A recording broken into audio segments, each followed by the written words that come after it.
I'd like to share with you something that we've kind of been working on together, which is going to give you an insight into creating multiple cash flow strategies. And it is the 5-step HMO strategy model. There are 5. How many? 5.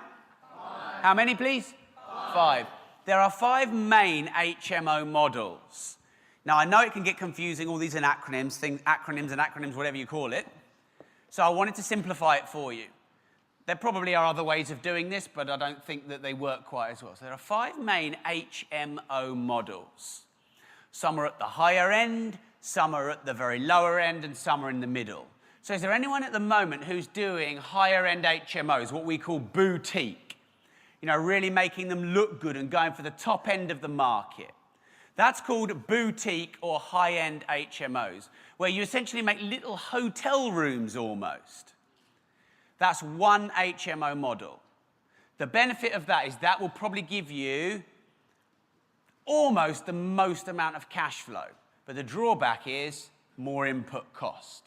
But if you have wealthy JV partners and you want stuff that's going to rent out before anybody else, there's the high-end model. Now, we've not taught that before, even though that's what we're doing, and we will be teaching that to you. Then you have postgrads stroke professionals. Jim, do you have any postgrads or professionals in your HMO portfolio? Not the kind of professionals you want to talk about here. Very few postgrads. But yes, we have occasional working people who are, I suppose you'd call professional. Yeah. And you're absolutely right.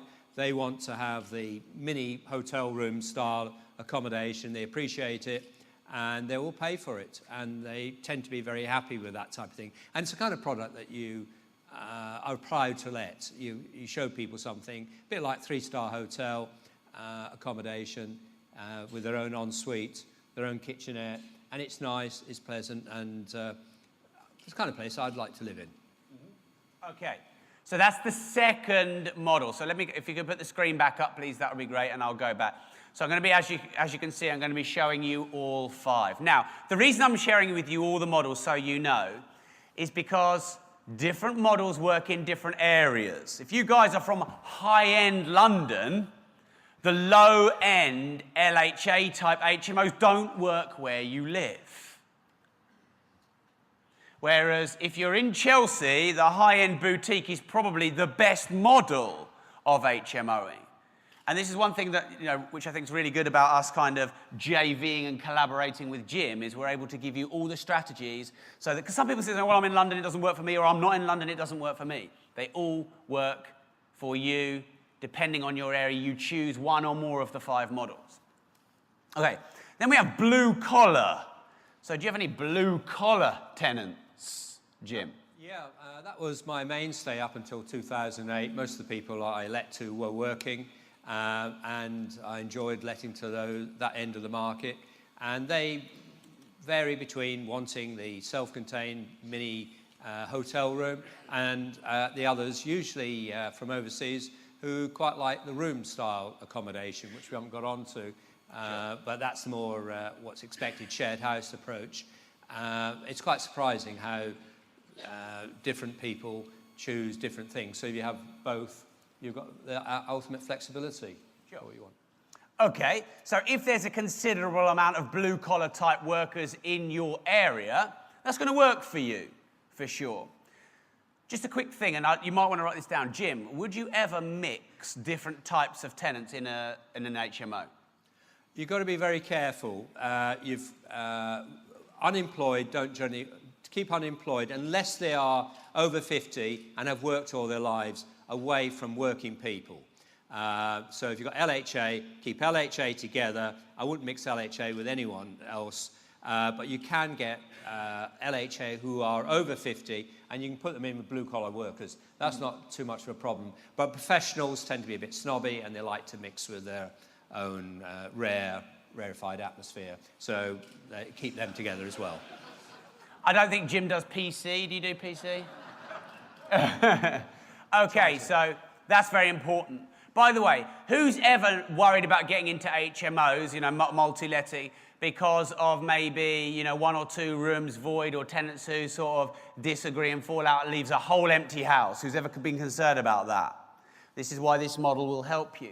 Who's ever been concerned that sometimes doing HMOs you need much higher capital costs or more input costs? Okay. Huge deposits, regulation, Article 4, all these things which make it more difficult.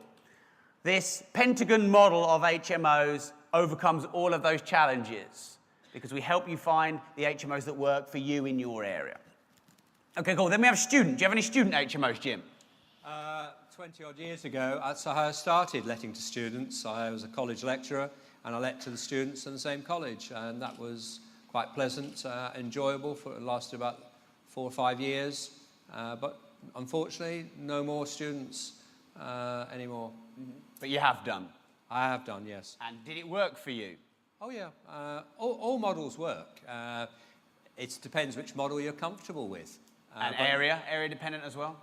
Yes, that's the reason I don't have students, is the college closed down and went away, and students don't want to travel. If you're going to have students, you have to usually have the HMO almost on the doorstep. They don't like to spend too much time travelling or getting out of bed and going to lectures. So the closer you are to the place, the better it's going to go. The only problem about the student market is they all leave in September, and you're just getting used to them. And then you're leave in May or June, and then you've got them coming in September, so you've got that turnaround all the time.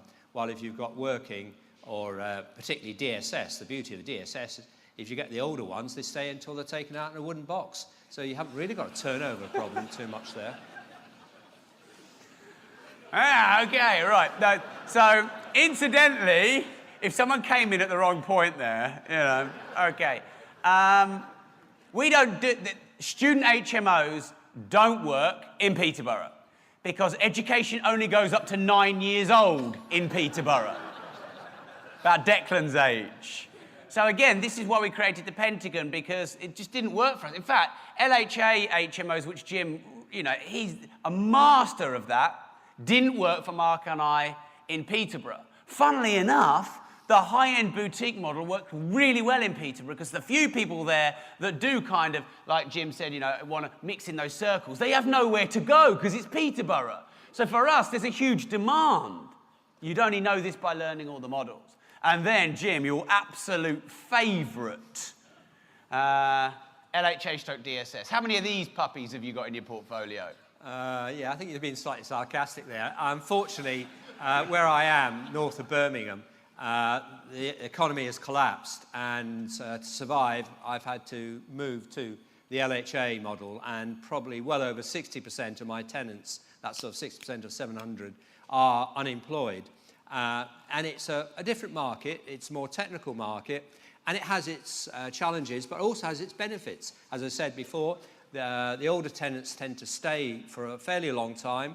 They tend to be much more appreciative of accommodation, and certainly far less demanding than, say, the professional end of the market. So I've got, shut me up when you're fed up with hearing about me. The professional end of the market will come in and they're worried about, have you got sufficient bins for recycling? And don't ever put or be responsible for the web,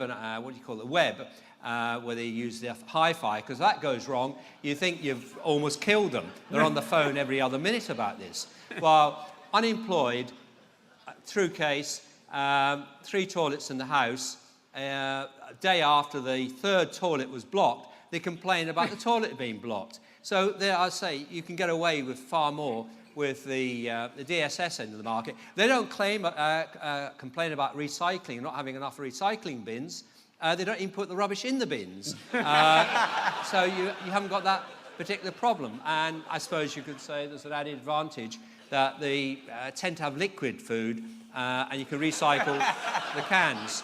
So it all has its particular challenges and interests at the market. But the great thing is, whatever kind of accommodation you've got, you can always trade down to LHA if necessary. So you can't go too wrong. So I won't worry too much about whether you're boutique end or not. It's a shame to have a nice studio type accommodation, then end up letting to LHA. But they certainly appreciate it, and you would have no problem letting that kind of accommodation to that end of the market.